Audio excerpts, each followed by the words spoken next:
nosotros a Manolo Noya del Grupo de Economía de Sol y tenemos también a Daniel Vila de ATAC.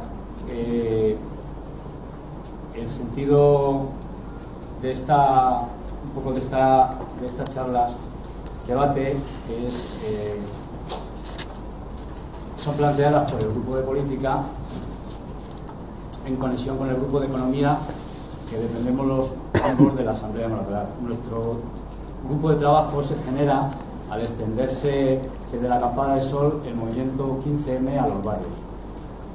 Es un grupo muy plural, no solo porque venimos distintas personas de militancias, organizaciones o no, sino también porque hay un amplio abanico de edades en la composición del grupo, que además enriquece bastante el debate interno. Acabamos de empezar y nos estamos conociendo desde posiciones diversas. Queremos avanzar en la cohesión del grupo y en su propia formación para poder llevar propuestas con una mayor base a la asamblea del barrio, que si son consensuadas, pues luego llevarlas a la asamblea de barrios, a la asamblea general de todos los barrios. Hay posiciones en el grupo en que coincidimos desde el principio plenamente.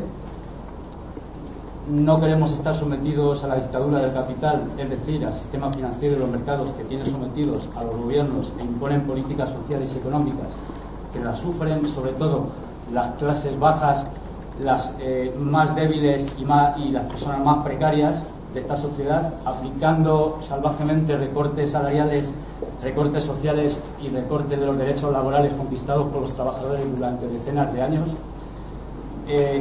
y donde se llega a un nivel donde ya se echa hasta a las familias de sus propias viviendas porque previamente han sido despedidas de su puesto de trabajo y no pueden cubrir su hipoteca.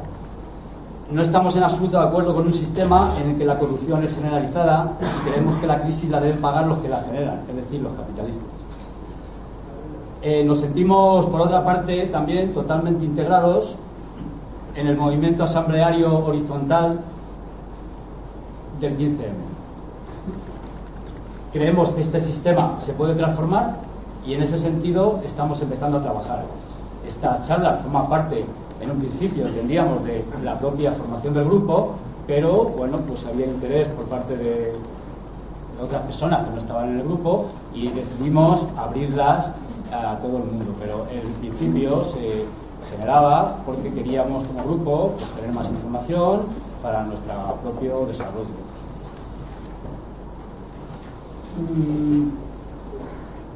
Nada más de decir que sí me gustaría que, para no interrumpir las charlas, usemos los signos que habitualmente usamos, que yo creo que todos conocemos y si no, pues se recuerdan. Y nada más, hay 2 horas máxima de duración, a las 9 tiene que acabar esta charla de debate. Van a hablar primero los 2 ponentes sobre las trampas del sistema financiero y luego Daniel hablará de un tema ya más concreto, que es la privatización de Caja Madrid. Yo nada más ya que decir, simplemente pues que hablen ellos. Bueno, empiezo. Bueno, yo voy a dar una opinión personal, no vengo aquí a hacer un resumen de las ponencias, vamos, de las propuestas abiertas que ha hecho la Acampada de Sol, que corresponde a la propia Asamblea de Moratalaz discutirlas también y enriquecerlas. Yo voy a dar una opinión personal y en la medida en que se abra el debate, pues podremos discutir sobre las cosas que yo vaya a decir, ¿no? Bueno, quiero empezar, primero a pedir perdón porque mi experiencia de hablar en público no es tan grande como la que pueda tener, ¿sabes? Y sin embargo, por eso pues me he preparado un poco una cosa para escribir y para leerla, que siempre es un poco más frío a la hora de comunicar que no hacerlo de manera más espontánea, ¿no? Primero, estamos aquí un poco una gente que hemos dicho que estamos indignados, ¿no? Pero evidentemente la gente no se indigna ante un terremoto. O sea, ¿qué es realmente por lo que la gente se indigna más a menudo? Pues por el engaño y por la injusticia. Yo he pensado que esas son las 2 cosas. En materia de engaño es un poco de lo que estamos hablando ahora, del sistema financiero, de las trampas. Pero también es una cosa importante, ¿quién monta los engaños? ¿Quién monta las trampas? Bueno, pues la montan los medios de comunicación. Es decir, las potencias occidentales que se pelean por imponer la democracia en algunos países del mundo, lo primero de lo que hablan es de la libertad económica. Pero lo que batallan siempre al principio, lo primero, es por conseguir el control de los medios de comunicación. Por algo será. Hoy el poder se sustenta en buena medida en ese control de los medios de comunicación que cumplen un papel de engañarnos y de idiotizarnos. ¿Para qué? Para que no pensemos en la injusticia. Es decir, esos dos factores del engaño y de la injusticia nos tienen engañados. ¿Para qué? Para que no nos acordemos y para que no pensemos en la injusticia. ¿Cómo se puede entender si no que la gente vote contra sus propios intereses con tanta frecuencia, ¿no? Yo creo que esto es muy importante. Habría que defender a la radio y televisión pública. Ese quizás es el tema en el que yo soy más experto y eso es un tema que se podría hablar en otro momento. Pues bien, nos están cambiando hasta el lenguaje. Es decir, porque a los préstamos privados se dice que son buenos, que son la inversión, que es el futuro, que es el crecimiento, y sin embargo al gasto público le llaman deuda. Y entonces, en ese caso sí se acuerdan de que la deuda hay que devolverla, y eso es malo. Pero sin embargo, se entiende que la deuda privada hay que fomentarla porque esa es la que es el crecimiento. Irlanda se hundió con una deuda pública que se situaba en torno al 5% de la deuda total. Y en aquel momento Alemania tenía el 25% y Francia el 27%. Y sin embargo la rescatan. Bueno, como si fuera, bueno, volvemos a las palabras, como si la palabra rescatar fuera algo generoso que se hace con Irlanda, ¿no? Claro, rescatan a la deuda privada, que en definitiva asumió por el propio poder político, ¿no? Entonces, en el lenguaje que nos imponen a los bancos no se les rescata, sino que a ellos se les inyecta liquidez, se les recapitaliza o se crean fondos de contingencia para fortalecer su solvencia. Al expolio de lo que queda del sector público en el sistema financiero le están llamando ahora reestructuración. Luego hablaremos cuando hablemos de Caja Madrid, ¿no? En fin, aunque no es un tema de economía, otro engaño es el que vincula también la existencia de los derechos de los trabajadores con el paro. Existe, sin embargo, una abundante teoría empírica que prueba precisamente lo contrario.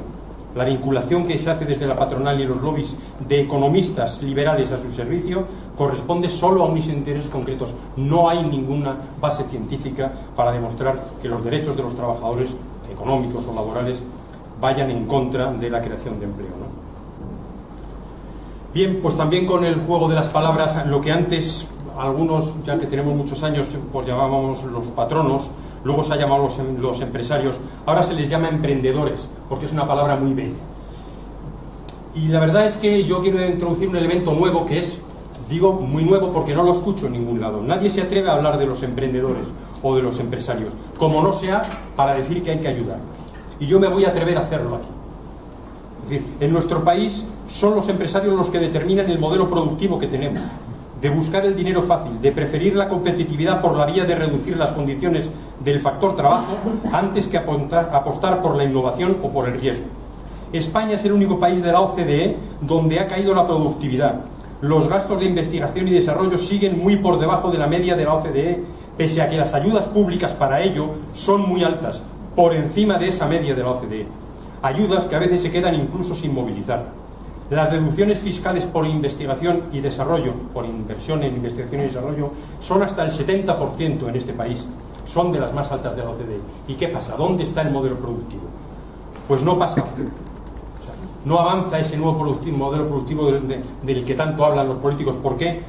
Porque pese a tener los mejores trabajadores, las generaciones mejor preparadas, nuestros empresarios siguen en sus 13, abaratan el trabajo y el despido y abocan a nuestra economía a competir en tercera división, pero ellos cobran como si estuvieran en primera división.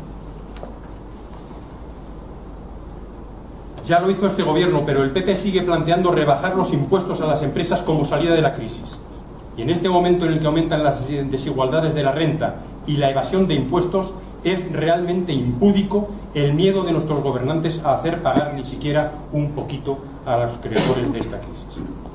Porque vamos a ver, ¿qué tienen en común los países del sur de Europa o los que estamos hablando que tienen problemas ahora en el euro? Tienen sistemas impositivos bajos. Pese a lo anterior, que se dice que los sistemas, que si ponemos impuestos entonces habrá más evasión. Pese al anterior, los altos niveles de nuestra economía sumergida y los altos niveles de defraudación fiscal.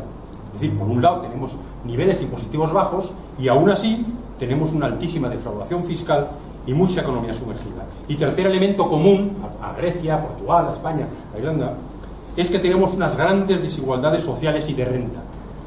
Bien, pues entonces, ¿por qué se incide precisamente ¿por qué no se incide precisamente a acabar con esos tres elementos que son los que unifican a los países que tienen problemas y por tanto son los que tendríamos que combatir? ¿Qué han hecho algunos gobiernos supuestamente socialdemócratas en esta crisis? Pues entregarse a ese conglomerado de la banca, de la construcción y de la energía y de las telecomunicaciones, a los que además les importa un pimiento los problemas del consumo interno, porque entre otras cosas sus negocios fundamentales están ahora ya fuera de España. Y ese es el problema que tenemos nosotros ahora en nuestro modelo de crecimiento. Ese es el gran engaño en el que nos están planteando. Bueno, y ahora vienen los sistemas financieros. Yo creí que el mercado era un sitio donde se iba a comprar. Pues no, ¿por qué no hablamos entonces de los mercaderes? Y sobre todo de aquellos mercaderes que nos roban de manera desaforada, ¿no? Los grandes fondos de inversión juegan al desprestigio de las economías. Eso que llamaban la confianza, que se dice que se tiene o no se tiene. Pero es que los fondos de inversión juegan al desprestigio de las economías, sobre todo de aquellas que tienen efectivamente alguna debilidad. ¿Y para qué? Para beneficiarse del incremento de las primas de riesgo que a continuación tienen que cobrar por los préstamos que les dan. Y para ello cuentan con la inestimable colaboración de las agencias de rating, eso que habéis oído hablar, ¿no? Esas agencias que ponen la calificación de la calidad de la deuda de cada uno, ¿no? Bien, pues estas agencias las pagan los mismos sistemas económicos que luego se benefician de que, como ese país está en quiebra y está en crisis, hay que ponerle unos altos intereses. Así, ¿cómo va a salir Grecia de su crisis cuando está pagando el 12 o el 13% del dinero que le están prestando? Es decir, es una pescadilla que se muerde la cola, en la cual los pueblos siempre son los que pierden. Es decir, son carroñeros, son bomberos pirómanos. Algún día, pero alguien dirá que claro, lo son porque los países tienen debilidades. Nosotros tenemos debilidades, teníamos otra crisis, teníamos defectos en el sistema productivo, teníamos el problema de la burbuja inmobiliaria, pero claro, pueden tener una debilidad, pero ¿es humano ayudar a curar al débil? ¿O lo que es necesario es cebarse en él y hundirlo? Bien, yo creo que estamos entrando en lo que son las entrañas del capitalismo, lo que es la competencia. Es decir, al débil hay que machacarlo. Y hay que machacar a Grecia y luego habrá que machacar al siguiente, porque ese es el camino del enriquecimiento. Y claro, el capitalismo tiene un pequeño problema. No se trata de que las empresas ganen dinero, se trata de que ganen más dinero que la competencia. No vale ganar dinero, que podría ser un elemento, bueno, pues de incentivo. Hay que ganar más dinero que la competencia. Y eso lleva, evidentemente, a despilfarros, a inestabilidades y a crisis. Pero claro, podemos ver el ejemplo de Telefónica. Una empresa que gana muchísimo dinero, pero puede ganar más, y para ganar más pone un expediente de regulación de empleo y se cepilla a 2.000 trabajadores en este país. Y entonces entramos ya en lo que es la crisis, efectivamente, con ese afán de ganancia desmesurada, ¿no? Yo voy a decir cómo veo la crisis. La crisis la veo de la siguiente manera. Las tasas de ganancia de la economía industrial de nuestros países occidentales está disminuyendo por la competencia de los países emergentes, fundamentalmente los asiáticos. Se necesita entonces insuflar aire. ¿Cómo suena eso a que es una burbuja, verdad? Eso de las burbujas es consustancial al sistema, no es una circunstancia que se pueda quitar fácilmente. Es consustancial al sistema. En este caso, lo grave es que la burbuja es sobre el sistema financiero. Y el sistema financiero es muchísimo más importante, mueve muchísimo más dinero que el sistema de la economía real. Y por tanto, una burbuja en el conjunto del sistema financiero ha llevado al descontrol y al hundimiento de la economía del conjunto.